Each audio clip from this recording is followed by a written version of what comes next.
శ్రీ గురుభ్యో నమః. శ్రీ మహాగణాధిపతయే నమః.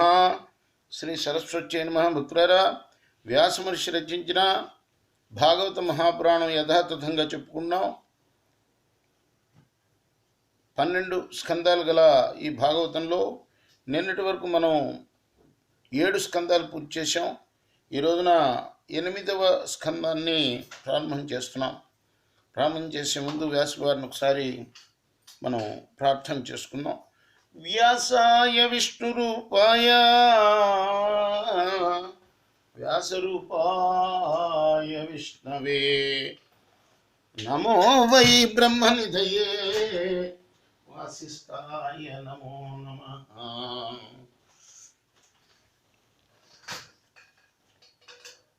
రాజ ఉవాచ.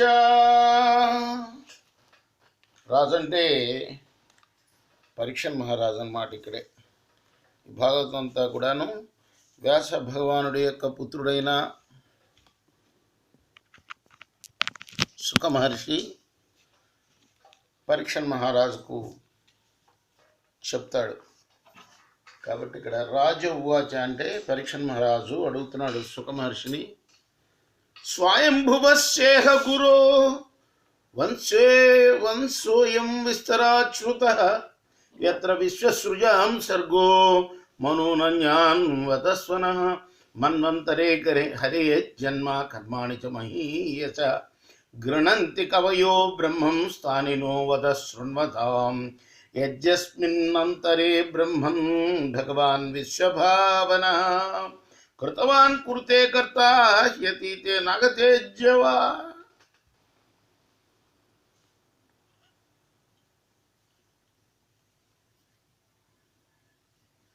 స్వయంభువ మన్వంతరం గురించి పూర్తిగా చెప్పారు మీరు. ఆ వంశంలో అతని కుమార్తెల ద్వారా మరీచి మొదలైన ప్రజాపతులు తమ వంశ పరంపరని కొనసాగించారు. మరి ఇప్పుడు మీరు ఇతర మనువుల గురించి కూడా వర్ణించండి అని కోరాడు. జ్ఞానులు ఏ మన్వంతరాల్లో భగవంతుడి యొక్క అవతారాలని లీలల్ని వర్ణించారో వాటిని వివరంగా నాకు చెప్పండి. శ్రద్ధతో వినాలని అనుకుంటున్నాను. నేను జగత్పతి అయిన ఆ విష్ణుమూర్తి గడిచిన మన్వంతరంలో చేసిన, ప్రస్తుత మన్వంతరంలో చేస్తున్న, భవిష్యత్ మన్వంతరాలలో చేయబోయే లీలలన్నీ కూడా నాకు వినిపించవలసిందిగా ప్రార్థన అన్నాడు. అప్పుడు ఋషులు ఉవాచ. ఋషి అంటే ఇక్కడ సుఖ మహర్షి అన్నమాట. ఆయన అంటున్నాడు, మనవోస్మిన్ వ్యతీతా షట్ కల్పే స్వయంభువదయః ఆజ్యస్తే కథితో యత్ర దేవాదీనాంచ సంభవః.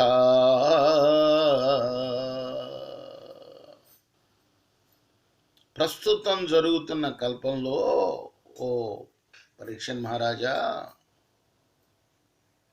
మొత్తం 6 మన్వంతరాలు గడిచిపోయాయ్యా. వాటిలో మొదటి మన్వంతరాన్ని గురించి నేను నీకు వర్ణించి చెప్పాను. అందులో ఎవరు దేవతలు వాళ్ళ విషయం కూడా చెప్పాను పూర్తిగా నీకు. ఆకూచ్చాం దేవహూచ్చాంచ దుహిస్త్రోస్తస్తవై మనో ధర్మజ్ఞానోపదేశార్థం భగవాన్ పుత్రతాం గతః.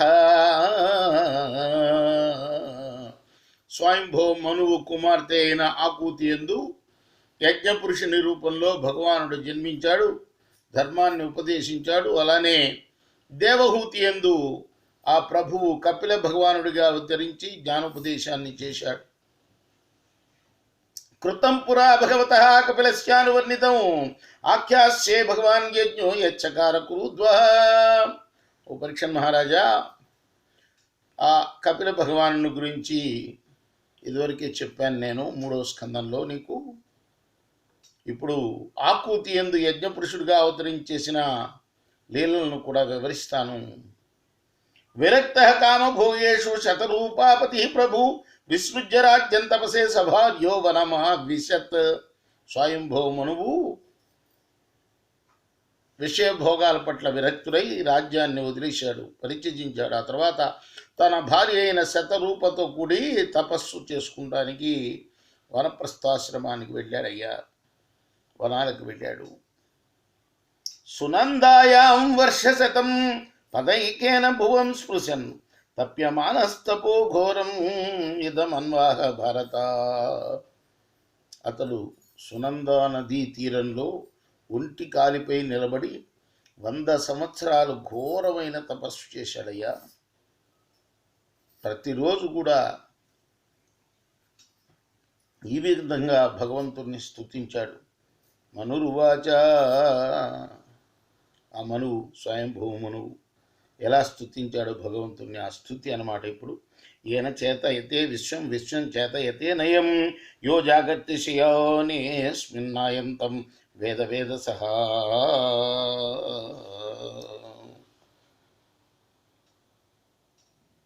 పరమాత్మ చేతనత్వం చేత విశ్వాన్ని చైతన్యవంతం చేస్తాడు.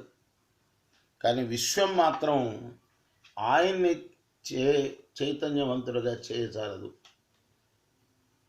ఆ ప్రభువు నిద్రిస్తున్నాడని మనం అనుకుంటాం, కానీ నిద్రిస్తున్నప్పుడు కూడా ఆయన మేల్కొనే ఉంటాడు. అది ఆయనకి తెలుసు, కానీ విశ్వానికి తెలియదు. కనుక అతడు పరమాత్ముడు సుమా. ఆత్మావాస్యమిదం విశ్వం యత్కించిత్ జగచ్చాం జగత్ తేన శక్తేన భుంజీదామాగ్రద కస్యధనం.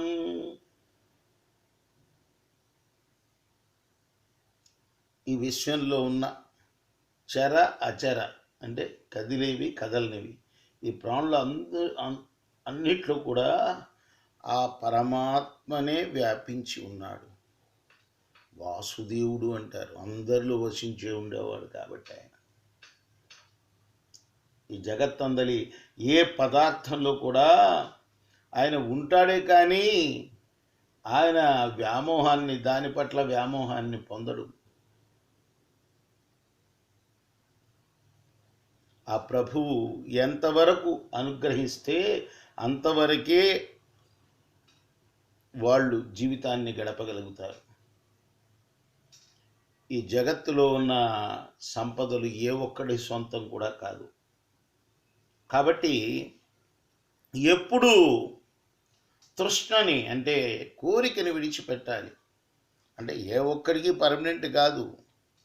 ఎందుకంటే వాడు మానవుడు అంటే ఖచ్చితంగా మర్చుడు అంటారు వాడిని. అంటే మృతి వాడంట వెంటాడుతూనే ఉంటుంది, కాబట్టి మర్చుడు. అమర్చులు అంటే దేవతలు.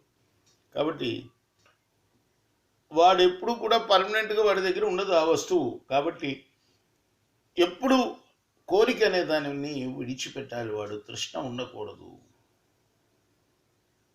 సమస్త కర్మల్ని కూడా నువ్వు ఏ పని చేసినా కూడా ఏతత్ఫలం తత్స బ్రహ్మార్పణమస్తు అనుకుంటూ చేయాలి. ఎంత పూజ చేసినా చూడండి, పురోహితుల వారు మన ఇళ్ళకు వస్తే పూజ అంతా అయిపోయిన తర్వాత నీళ్లు వదిలిస్తారు. ఏతత్ఫలం తత్స బ్రహ్మార్పణమస్తు. ఈ ఫలం అంతా నాకు అవసరం లేదు, ఇది భగవంతుడా నీకే సమర్పిస్తున్నాను అని. మనం చేసే ప్రతి కర్మ కూడా, ప్రతి పని కూడా భగవంతుడి కోసం చేస్తున్నాను అనుకోవాలి. ఆ ఫలితాన్ని కూడా భగవదర్పితం చేయాలి. అందుకోసం చూడండి, మన ఇళ్లలో చాలామంది భగవంతుడి దగ్గర పెట్టి అది భగవంతుడు తిన్నట్టు భావించి ఆ పదార్థం పుచ్చుకుంటూ ఉంటారు. అదే అన్నమాట. ఇక యన్న పశ్యతి పశ్యంతం చక్షుర్యస్య నరిష్యతి తం భూత నిలయం దేవం సుపర్ణముపధావత. ఈ జగత్తులో జరిగే ప్రతిదానికి సాక్షి భగవంతుడు.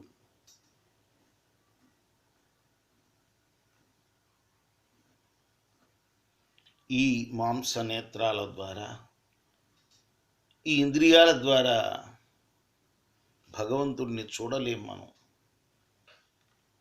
కానీ ఆయన జ్ఞానశక్తి ఉన్నదే అఖండమైంది. అది సకల ప్రాణుల హృదయాల్లో నివసించేవాడు, సంగరహితుడు, స్వయం ప్రకాశకుడు అయిన ఆ పరమాత్మని మనం ఎప్పుడూ శరణు వేడుతూ ఉండాలి. నయస్యాద్యంతౌ మధ్యం చ స్వః పరో నాంతరం బహిః విశ్వస్యామూని యజ్ఞస్మాద్ విశ్వం చ తద్రుతం మహత్. ఆ పరమాత్మకి యస్య ఆద్యంతౌ మధ్యం చ స్వః పరో నా అంతరం బహిః. ఆయనకి ఆది లేదు, మధ్య లేదు, ఆది అంతం లేదు ఆయనకి. అలానే ఆయనకి స్వహ పరో నాంతర బహి, వీడు నావాడు వీడు నావాడు కాదు అనే భేదం కూడా లేదు ఆయనకి. అలానే విశ్వస్యామో నియజస్మాత్ విశ్వంచ తద్రుతం మహత్. అయినా ఆయన ఉనికి వల్లే విశ్వం అంతా నిలిచి ఉన్నది. ఆ పరమాత్మ బ్రహ్మాండ స్వరూపం ఆయన.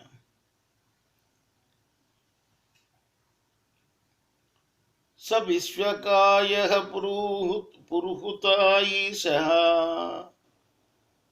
స విశ్వకాయః పురుహూత ఈశః సత్యః స్వయం జ్యోతిరజః పురాణః ధత్తేస్య జన్మాజ్జయాత్మశక్త్యా తాం విద్యయోదస్య నిరీహ ఆస్తే. విశ్వం అంతా కూడా పరబ్రహ్మ స్వరూపమే.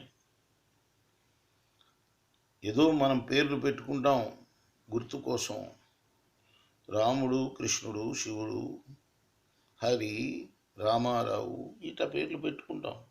అసంఖ్యాకమైన పేర్లన్నీ కూడా ఆయనవి. ఈ జగత్తులో సత్యం ఏమిటయ్యా అంటే సర్వశక్తిమంతుడైన ఆయనే సత్యం. స్వయం ప్రకాశకుడు ఎవరయ్యా అంటే ఆయనే, ఆ పరమాత్మనే. పుట్టుక లేనివాడు ఆయన, పురాణ పురుషుడు ఆయన.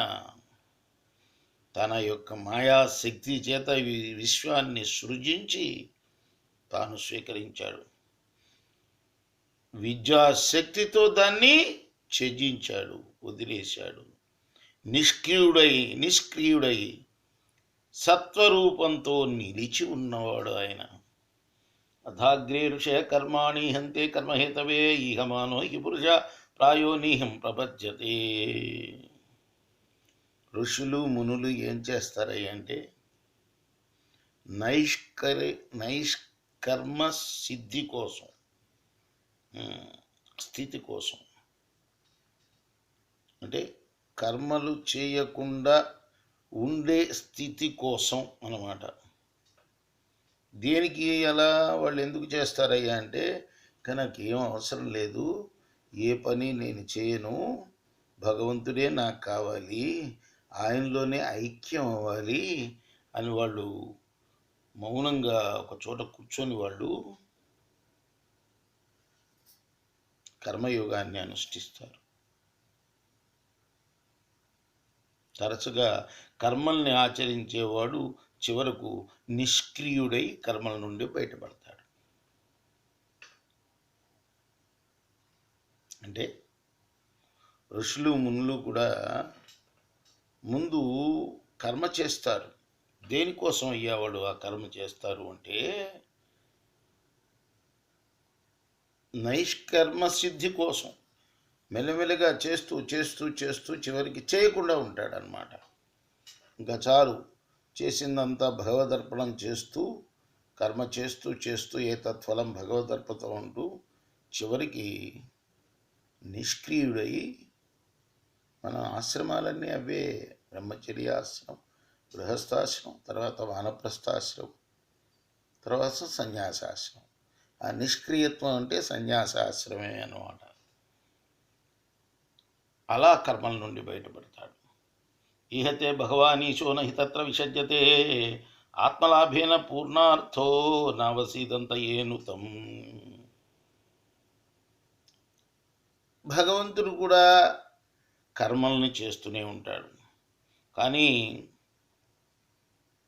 స్వలాభం కోసం కాదు. అందువల్ల ఆ కర్మ మీద ఆసక్తి ఉండదు అతనికి. ఆయన ఎలా చేస్తారో ఏ బంధం లేకుండా, ఆసక్తులు కాకుండా, భగవంతుడు ఎలా అనాసక్తుడుగా చేస్తాడో కర్మల్ని, అలానే ఈ జీవుడు కూడా ఆచరిస్తే ఖచ్చితంగా కర్మబంధాల నుండి విముక్తుడవుతాడు. ఎన్నో పనులు చేస్తాడో, ఎన్నో అవతారాలు ఎత్తి, రామావతారం, కృష్ణ అవతారం, ఇట్లా మరి ఆయనకి ఆసక్తి ఏమి ఉండదు దాని మీద. ఇది అంటే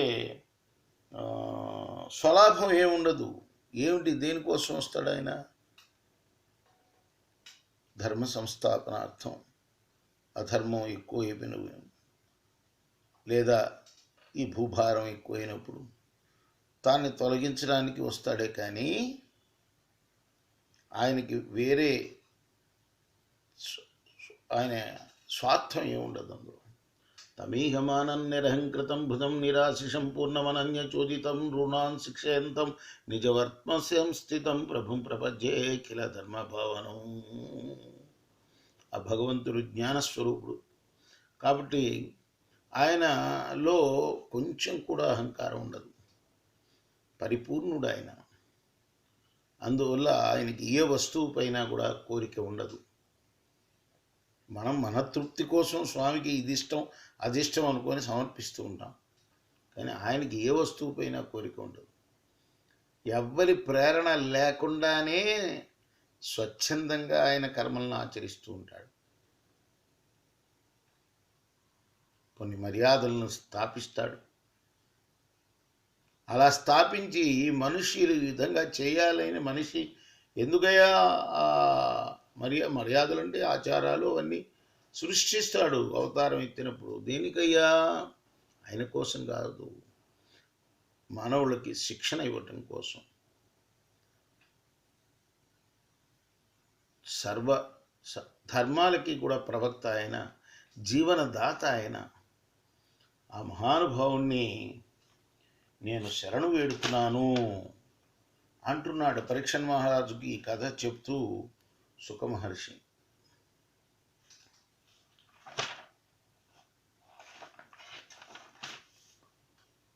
ఇది మంత్రోపనిషదం వ్యాకరంతం సమాహితం దృష్ట్వా సురాయా యాతు ధాన జగ్మభ్యద్రవన్ క్షుధా. అంటే ముందు స్తుతి చేశాడనమాట. ఎవరు? ఇదంతా స్వయంభవ మనువు ఒంటికాలిపై నిలబడి స్వామిని స్తుతి చేశాడు. ఇప్పటిదాకా మనం స్తుతి చదువుకున్నాం. సుఖమహర్షి పరీక్షణ్ మహారాజుతోటి స్వయంభవ మనువు గురించి అడిగితే చెప్తున్నాడు.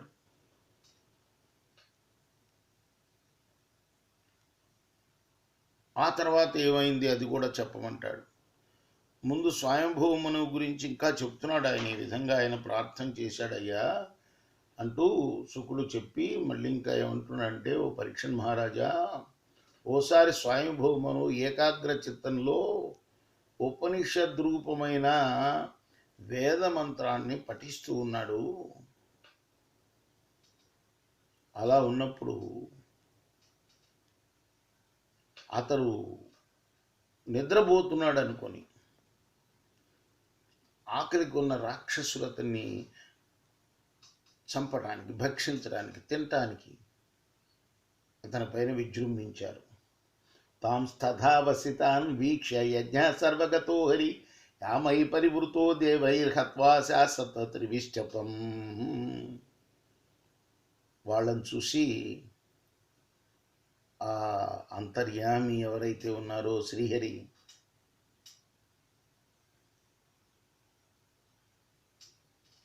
తన పుత్రులతో కూడి అక్కడికి వచ్చాడు. తర్వాత అసురులను సంహరించి యజ్ఞపురుషుడైన శ్రీహరియే ఇంద్ర పదవిని అధిష్ఠించి స్వర్గాన్ని పాలించడం మొదలుపెట్టాడు.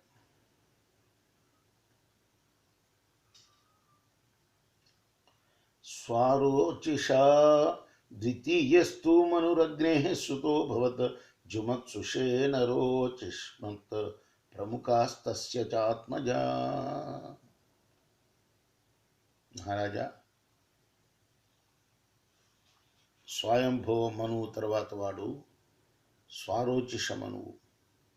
అతడు అగ్నిపుత్రుడు. అతడికి జుమంతుడు, సుషేనుడు, రోచిష్మంతుడు మొదలైన పుత్రులు కలిగారు. తత్రేంద్రో రోచనస్త్వాసీద్దేవాశ్చ తుషితాదయ ఊర్జస్తంభాదయ సప్త ఋషయో బ్రహ్మవాదిన. ప్రతి మన్వంతరంలో కూడా ఇంద్రుడు ఉంటాడు, మరి సప్త ఋషులు ఉంటారు. వాళ్ళ గురించి చెప్తున్నాడు. ఈ మన్వంతరంలో ఇంద్రుడి పేరు రోచనుడు,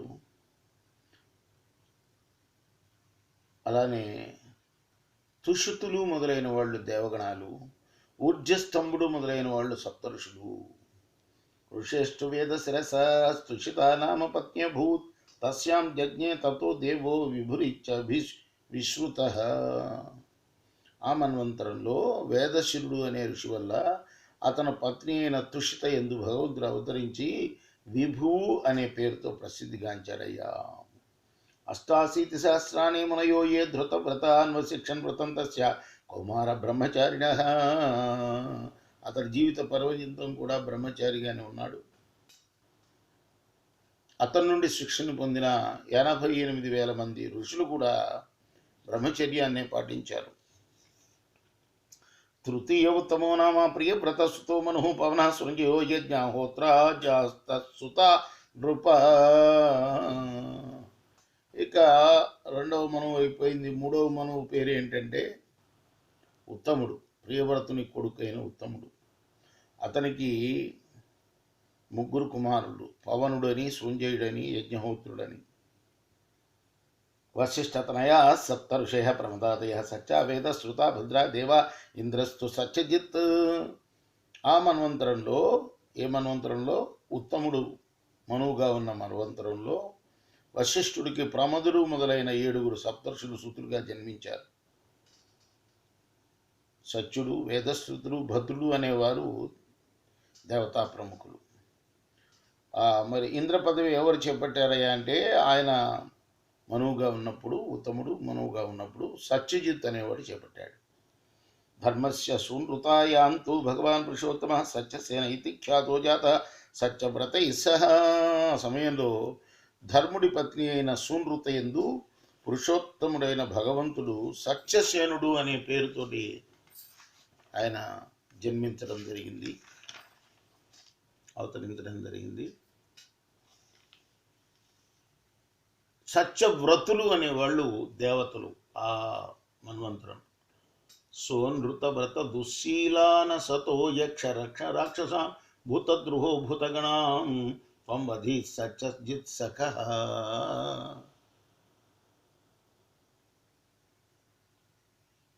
ఆ సమయంలో భగవంతుడు ఇంద్రుడకు సత్యజిత్తునకు మిత్రుడై అసత్యపరాయణుల్ని, దుశ్శీలుల్ని, దుష్టుల్ని, యక్షరాక్షసుల్ని,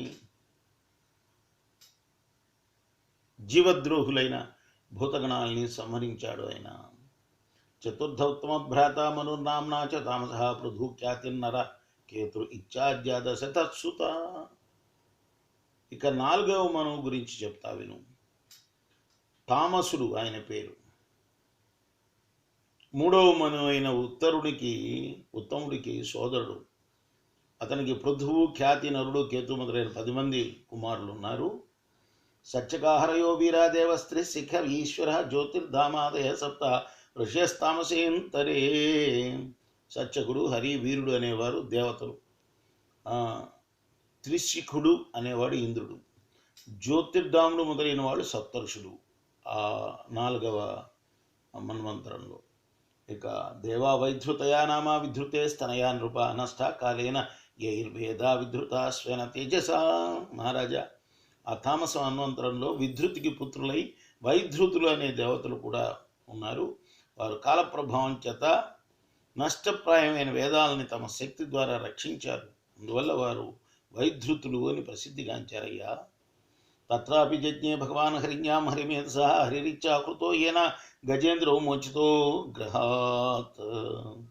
ఆ మన్వంతరంలో హరిమేధుడు అనే ఋషి వల్ల హరిణి అని పేరు గల అతని పత్ని యందు భగవంతుడు హరి అనే పేర అవతరించాడు. ఈ అవతారంలోనే ఆయన గజేంద్రుణ్ణి మొసలి బారి నుండి రక్షించింది ఆ అవతారంలోనే. రాజౌవాచ అంటే పరీక్షణ్ మహారాజు అప్పుడు అడుగుతున్నాడు శుకుణ్ణి, బాదరాయణే తత్తే శ్రోతమిచ్చామహే వయం హరిద్యథా గజపతిం గ్రస్తమమూమచ్యత తత్కథా సుమహత్పుణ్యం ధన్యం స్వస్త్వయనం శుభం యత్ర యత్రోత్తమ శ్లోకో భగవాన్ గీయతే. హరి సుఖమహర్షి, మీరు గజేంద్రుడి గురించి చెప్పారు. గజేంద్రుడిని మొసలి పట్టు నుండి ఎలా విడిపించాడో వివరంగా చెప్పండి నాకు అన్నాడు. అంటే గజేంద్ర మోక్షం కథ అన్నమాట. దానికోసం ఈ మన్వంతరాలు ఇవన్నీ మనకు వివరించారు. ఈ గజేంద్ర మోక్షం అనేది తత్కథా సుమహత్ పుణ్యం ధన్యం స్వస్త్వయనం శుభం యత్ర యత్రోత్తమ శ్లోకో భగవాన్ గీయతే హరి. ఆ వృత్తాంతం అంతా కూడా ఎన్నో చోట్ల వినున్నాను నేను. పవిత్రమైంది, ప్రశస్తమైంది, శుభప్రదమైంది. మహాత్ములందరూ కూడా ఆ కథను గానం చేస్తూ ఉంటారు. హరి భగవాన్ని పవిత్ర కీర్తిని ప్రశంసిస్తూ ఉంటారు కదా. రేపు మనం 30 ఇంకొకటి శ్లోకం ఉంది, దీన్ని పూర్తి చేద్దాం. సూతవ్వాచ. మరి ఇంతకుముందు చెప్పుకున్నాం నిన్న మొన్న మనం. ఈ పురాణాలన్నీ కూడా సూతుడు శౌనకాది మహాములకు నైమిషారణ్యంలో చెబుతూ ఉంటాడు.